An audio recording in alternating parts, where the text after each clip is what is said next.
வணக்கம். நான் தான் பசுமை காவலன் கட்டபொம்மன். நீ தான் மாசுபாடு என்பவனோ?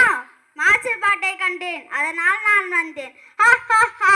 ரசாயன உரம், நெகிழி, இரைச்சல், கழிவுநீர், தொழிற்சாலை வளைக்கிறது, விவசாயம் அழிக்கிறது. உனக்கு ஏது எங்கள் மீது அக்கறை? எங்களோடு மரம் நட வந்தாயா? நெகிழி வடிகட்டி வெளியேற்றினாயா? இயற்கை உரமிட உதவினாயா? இங்கு சுற்றித்திரு என் மக்கள் சுவாசிப்பது காட்டை தான் விட்டு வைத்தாயா? அல்லது நீ மாமனா மச்சானா? மானம் கட்டவனே, எதற்கு கேட்கிறாய் நிலம்?